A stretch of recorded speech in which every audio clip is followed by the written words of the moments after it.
Panlapi. Ano nga ba ang panlapi?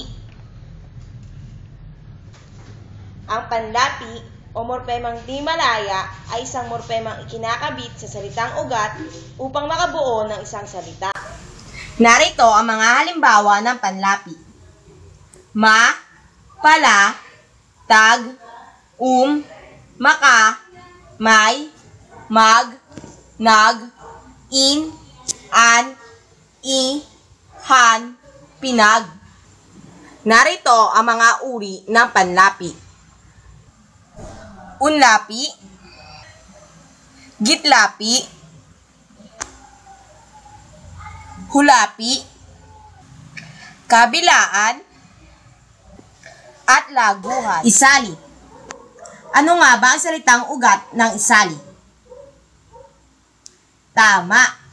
Ang salitang ugat ng salitang isali ay sali. Ano nga ba ang panlaping ginamit sa salitang isali at saan ito matatagpuan? Ang panlaping ginamit ay i. Ito ay matatagpuan sa unahan ng salita. Unlapi. Ang panlapi ay matatagpuan sa unahan ng mga salitang ugat. Narito pa ang ilang mga halimbawa ng unlapi. Palabiro, tag-ulan, makatao, may-ari, magluto, malakas, umasa, mabait, dumating. Ano nga ba ang salitang ugat ng dumating? Tama. Ang salitang ugat sa salitang dumating ay dating. Ano nga ba ang panlaping ginamit sa salitang dumating at saan ito matatagpuan? Ang panlaping ginamit ay Ito ay matatagpuan sa gitna ng salita. Gitlapi. Ito ay matatagpuan sa gitna ng salitang ugat. Ang mga karaniwang gitlapi sa Pilipino ay in at Narito ang ilang halimbawa ng gitlapi. Binasa, sumamba, tinalon, sinagot, kumain, sumakay. Talaan. Ano nga ba ang salitang ugat ng talaan? Tama. Ang salitang ugat sa salitang talaan ay tala. Ano nga ba ang panlaping ginamit sa salitang talaan at saan ito matatagpuan? Ang panlaping ginamit ay an. Hulapi. Ito ay matatagpuan sa hulihan ng salitang ugat. Ang mga karaniwang hulapi sa Pilipino ay an, han, in, at hin.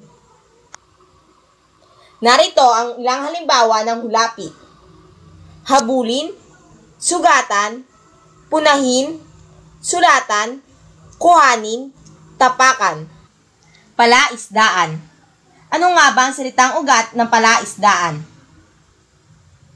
Tama. Ang salitang ugat sa salitang palaisdaan ay isda. Ano nga ba ang panlaping ginamit sa salitang palaisdaan at saan ito matatagpuan?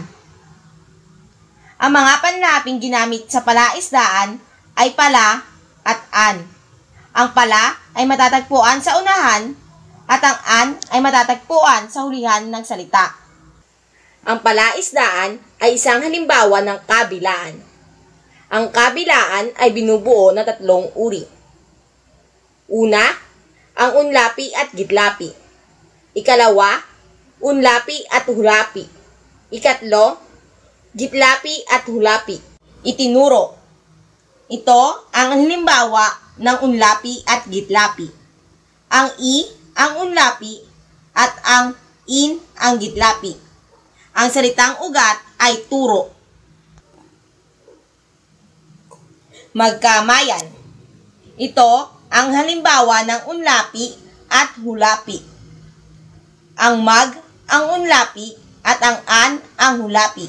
Ang salitang ugat ay kamay. Pinuntahan. Ito ang halimbawa ng gitlapi at hulapi. Ang in ang gitlapi at ang an ang hulapi. Ang salitang ugat ay punta. Pagsumikapan. Ano nga ba ang salitang ugat sa salitang pagsumikapan? Tama! Ang salitang ugat sa salitang pagsumikapan ay sikap. Ano nga ba ang panlaping ginamit sa salitang pagsumikapan at saan ito matatagpuan? Ang mga panlaping ginamit ay ang pag, at ang an. Ang pag ay matatagpuan sa unahan ng salita, ang ay sa gitna, at ang an ay sa hulihan ng salita. Pagsumikapan ay isang halimbawa ng laguhan.